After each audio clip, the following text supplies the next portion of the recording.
Welcome to 12th class. आज से 12th class का यू सीरीज ऑफ लेक्चर हम शुरू करने जा रहे हैं। आपको 12th क्लास में जो सबसे पहला टॉपिक्स पढ़ना है, जो सबसे पहला फिजिक्स पढ़ना है वो है इलेक्ट्रोस्टैटिक्स। विशेष तौर पे ये जो फिजिक्स है इसका दो ब्रांच होता है। एक ब्रांच होता है क्लासिकल फिजिक्स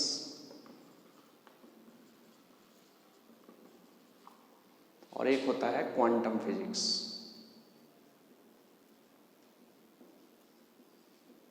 इस क्लासिकल फिजिक्स का चार ब्रांच होता है,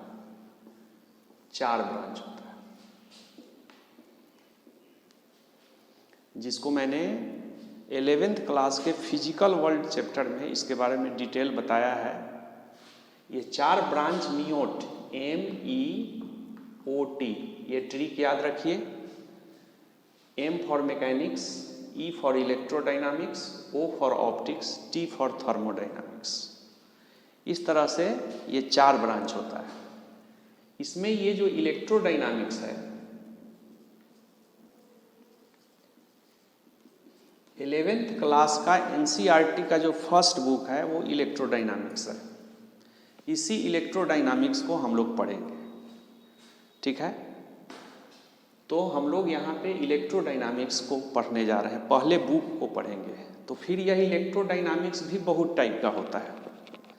इलेक्ट्रोडायनामिक्स का एक टाइप होता है इलेक्ट्रोस्टैटिक्स, एक टाइप होता है करंट इलेक्ट्रिसिटी, एक टाइप होता है मैग्नेटिक्स, एक टाइप होता है इलेक्ट्रोमैग्नेटिक्स। तो ये सारा का सारा टाइप्स जो है इसको हम लोग ये पहले NCERT के पहले बुक में पढ़ने हैं। तो जो चैप्टर 1 और 2 है, इस चैप्टर 1 और 2 में आपको इलेक्ट्रोस्टैटिक्स के बारे में पढ़ना है। तो हम लोग अब इलेक्ट्रोस्टैटिक्स पढ़ेंगे।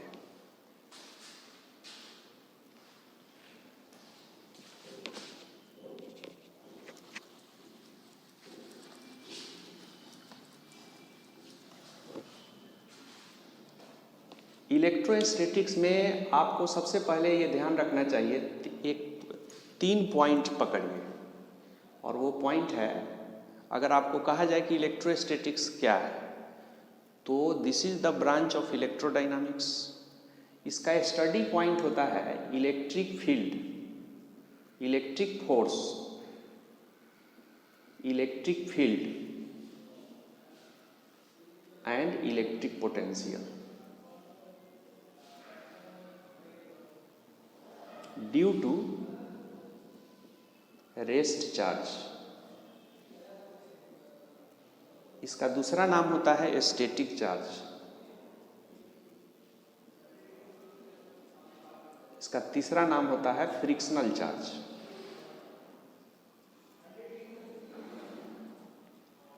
तो ये जो स्टैटिक चार्ज से ये जो 3 फेनोमेनन पढ़ते हैं जिस फिजिक्स के इलेक्ट्रोडायनामिक्स के ब्रांच में, उसी को इलेक्ट्रोस्टैटिक्स कहा जाता है।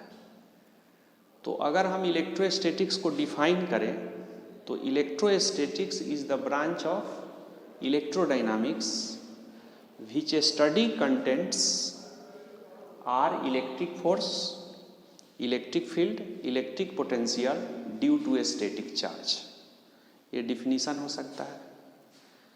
हम कह सकते हैं कि the branch of electrodynamics in which we study about electric force, electric field, electric potential due to static charge is called electrostatics.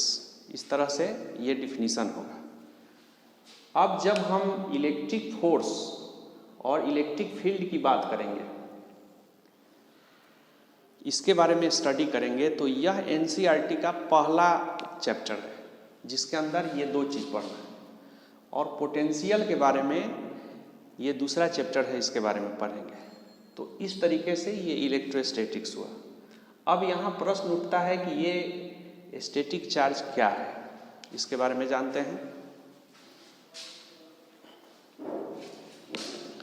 तो स्टैटिक चार्ज के बारे में भी जानने से पहले आपको सबसे पहले जानना चाहिए चार्ज क्या है।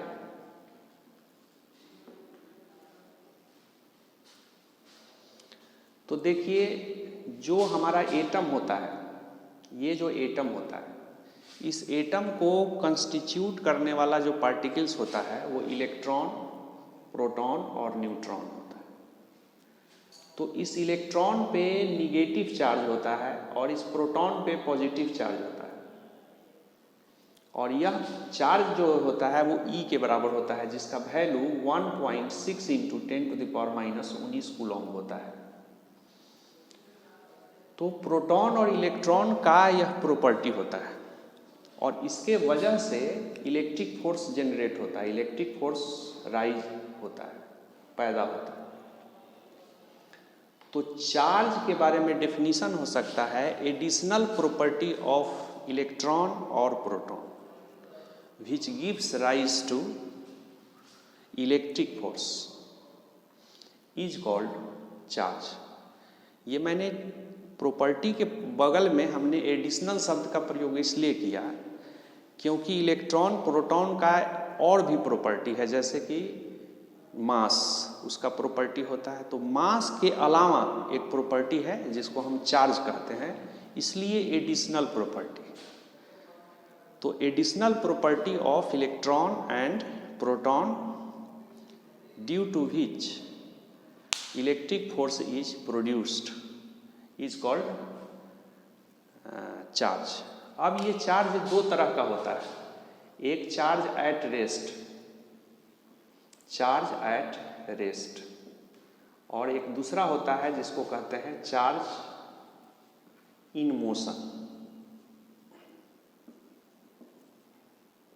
चार्ज एट रेस्ट को ही हम बोल रहे हैं rest charge, static charge. Charge in motion को ही हम बोल रहे हैं मूविंग चार्ज। तो चार्ज एट रेस्ट के वजह से जो फेनोमेनन हमारे सामने आता है उसको हम स्टडी करते हैं। तो अब प्रश्न उठता है कि ये charge at rest static charge क्या है।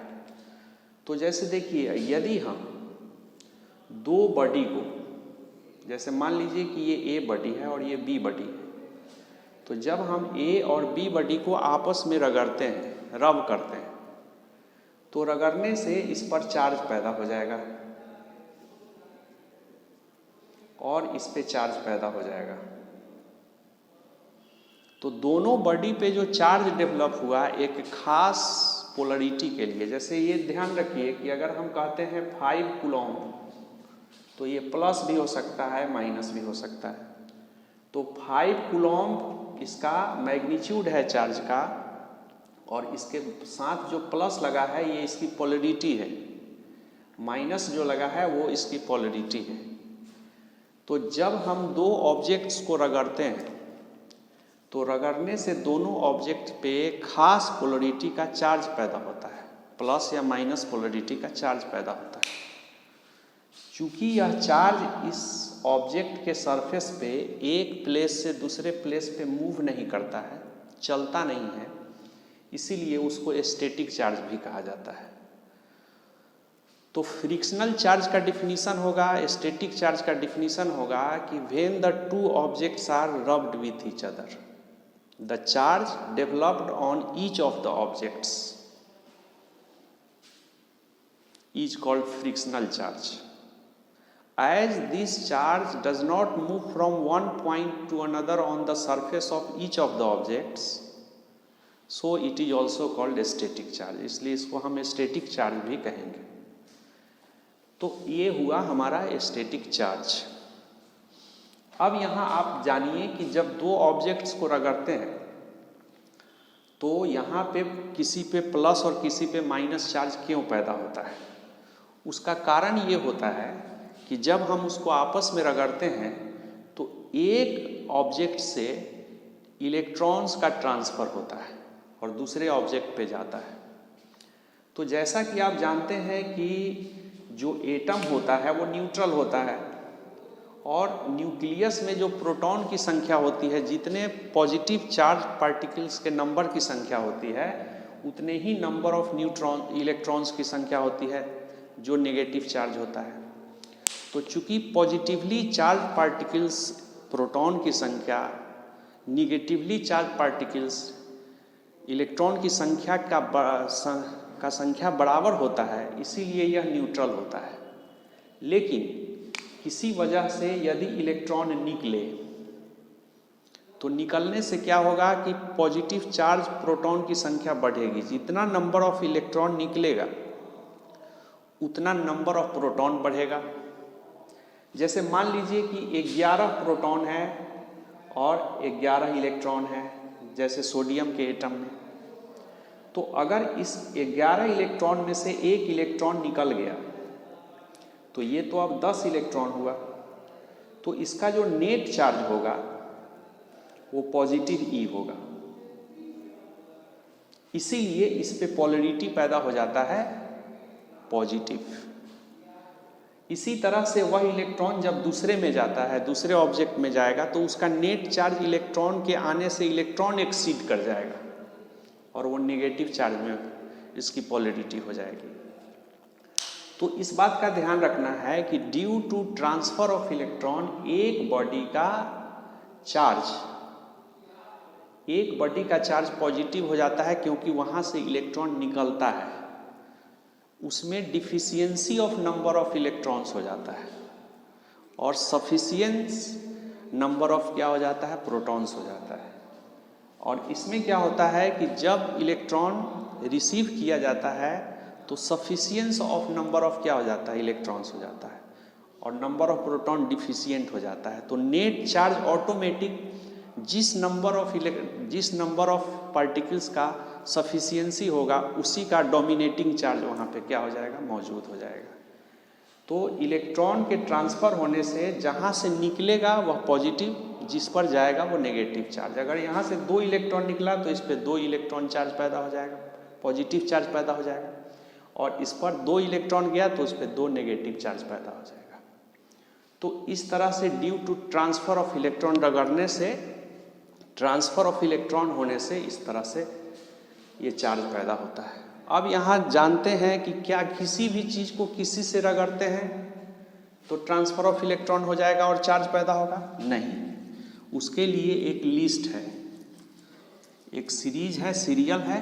सीरियल नंबर में एक हमारे पास लिस्ट होता है उसका, लेकिन लिस्ट में भी कुछ खास पेयर्स का हमने यहाँ पे एक ट्रिक बनाया है कि जब उस ट्रिक को आप यहाँ पे देखेंगे तो आपको समझ में आएगा कि इस ट्रिक से किसको किससे रगड़ेंगे तो कौन पॉजिटिव और कौन नेगेटिव होगा। तो वो ट्रिक है GFWQ सर्व ट्रिक। ये ट्रिक है। ये ट्रिक क्या कहता है कि इसको आप ऐसे बना लीजिए, GFWQ का मतलब WWW हो गया और सर्व का मतलब SEARP, इसके सामने सामने बना लीजिए। G फॉर ग्लास रॉड होता है, S फॉर सिल्क क्लोथ होता है, F फॉर फर होता है, E फॉर एबोनाइट होता है, W for wool, W for wool, W for wool, amber, A for amber, R for rubber, P for plastic, ये होता है। तो इधर वाला जो सीरीज है वो पॉजिटिव चार्ज होता है और इधर वाला नेगेटिव। कहने का मतलब ये हुआ कि ग्लास रॉड को सिल्क क्लोथ से रगड़ेंगे तो ग्लास रॉड पॉजिटिव हो जाएगा, सिल्क क्लोथ नेगेटिव हो जाएगा। जब आप फर को, स्पेशली बिल्ली के रोआं फर को, यदि आप एबोनाइट से रगड़ते हैं तो ये पॉजिटिव हो जाएगा, ये नेगेटिव हो जाएगा। वूल को, ऊन, भेड़ का जो रोआं होता है ऊन, इसको अंबर से रगड़ते हैं। ग्रीक वर्ड में इस अंबर को इलेक्ट्रम कहा जाता है। इसी जोड़े का सबसे पहले खोज थेलिस नाम के वैज्ञानिक के द्वारा हुआ था। माइलेटस गांव, ग्रीक के माइलेटस गांव के रहने वाले थेलिस ने ऊन को, वूल को अंबर से, वहाँ का एक तरह का लकड़ी होता है, उस लकड़ी से जब रगड़ा गया तो बिजली पैदा हुआ, इस पे चार्ज डेवलप हुआ। तो यह इलेक्ट्रम है। इसी से चूंकि इलेक्ट्रम को जब हम वूल से रगड़े तो उसके रगड़ने से हमारा ये चार्ज का पता चला, तो इसी इलेक्ट्रम शब्द से इलेक्ट्रिक, इलेक्ट्रॉन, इलेक्ट्रिसिटी, ये जो सब इलेक्ट्रिक शब्द से बना हुआ जो वर्ड्स है वो डिराइव्ड हुआ है। तो इसको रगड़ते हैं। तो कहने का मतलब है कि इधर से जितने भी ये पेयर्स हैं, इसमें ये लेफ्ट साइड वाला जो है वो पॉजिटिव चार्ज हो जाएगा और राइट साइड वाला जो है वो नेगेटिव चार्ज हो जाएगा। अब इसमें अक्सर मेडिकल में जो क्वेश्चन रहता है वो ऐसा रहेगा कि फर को एबोनाइट से रगड़ते हैं और वूल को रबर से रगड़ते हैं, तो रबर और एबोनाइट में क्या होगा? तो फर एबोनाइट से रगड़ने पे फर पॉजिटिव, एबोनाइट नेगेटिव, वूल को रबर से रगड़ने पे रबर नेगेटिव, वूल पॉजिटिव। तो रबर और एबोनाइट को ले जाएंगे एक साथ, तो ये नेगेटिव नेगेटिव में रिपल्सन होगा। जो भी लाइक चार्जेज होता है उसमें रिपल्सन होता है और अनलाइक चार्ज में अट्रैक्शन होगा। अगर कहा जाए कि फर और रबर को एक साथ लाया जाए तो उसमें अट्रैक्शन होगा। क्वेश्चन रह सकता है कि वूल को रबर से रगड़ा, ग्लास रॉड को सिल्क क्लॉथ से रगड़ा, तो ग्लास रॉड को रबर के साथ लाएंगे तो क्या होगा? तो अट्रैक्शन होगा, क्योंकि ये प्लस होगा और ये क्या होगा? माइनस होगा। कहेगा वूल को सिल्क क्लॉथ के पास ले जाएंगे तो क्या होगा? तो यहाँ पे वूल को सिल्क क्लॉथ में वूल प्लस है और सिल्क क्लॉथ क्या है? नेगेटिव है, तो वो अट्रैक्ट करेगा। क्वेश्चन रहेगा कि सिल्क क्लॉथ को रबर के साथ लाया जाए तो क्या होगा? तो रिपल्सन होगा, क्योंकि यह माइनस माइनस है। तो इस तरह से ये GFWQ सर्फ ट्रिक से आप यहाँ पे ये जोड़े को याद कर सकते हैं कि किसको किससे रगड़ेंगे तो कौन पॉजिटिव होगा, कौन नेगेटिव होगा।